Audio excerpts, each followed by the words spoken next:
Okay, so I want you to imagine there's two cars. Now, both these cars have 5 people in them. Okay, let's say these cars are going to LTC, right? They're going there to hear a certain speaker give a certain message, right? Now, there's a wise car that decides to go and fill up their gas tanks. They have plenty of gas to get there, no problem. Then there's a not-so-wise car that decides they're just going to go on whatever they have in their gas tank already.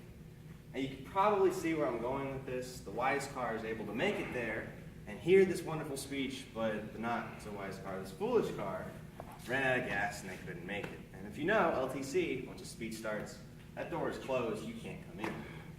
Which really stinks because it was a fantastic message. So this passage that I just said is actually just another version of the parable of the 10 virgins from Matthew 25, right?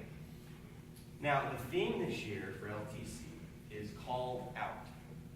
Now, that perfect Bible school answer of Jesus still applies here. Jesus is our perfect example for how to act and how to teach and how to just bless others, right?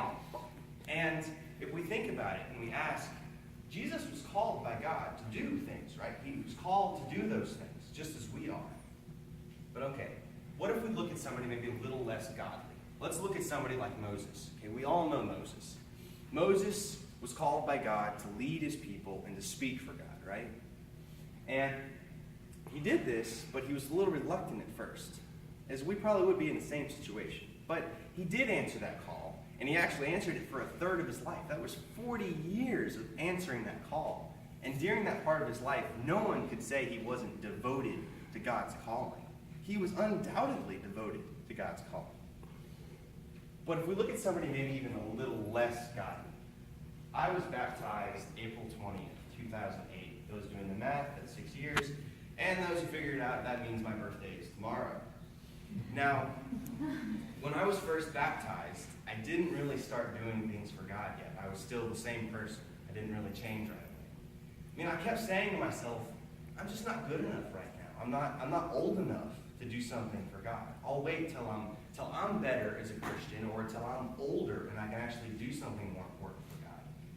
And the more I thought about my life and I thought about Moses before the burning bush, the more I started to see the presence of a word, coasting. Now, the definition of the word coasting is to continue to move or advance after effort has ceased. Now, if we go back and we ask the question, did Jesus coast? Well, of course not. He's God. But I'm very confident he's the only example of this. We all coast at some point in our lives. And when I was going back and I was talking about Moses, I decided I was going to go ahead and figure out how many pages actually tell the story of Moses.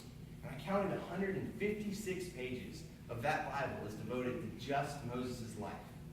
But the interesting fact about that is only a page tells the first 80 years of his life not devoted to God. It means the other 155 pages tell the story of his devotion to God and his answering the call. Now my question, are you coasting right now? Because if we turn and we go back to Matthew 25, where I was reading my parable, we read verse 13. It says, therefore keep watch, because you do not know the day or the hour. And if we think about this verse, and we think about our lives, we can kind of get a picture that we don't really know when our story is going to end. We don't really know when our time is going to be up. So the question there is, what do you want your story to be about when your story is over? Do you want your story to be about you coasting? Or do you want your story to be about you answering the call and devoting yourself to God?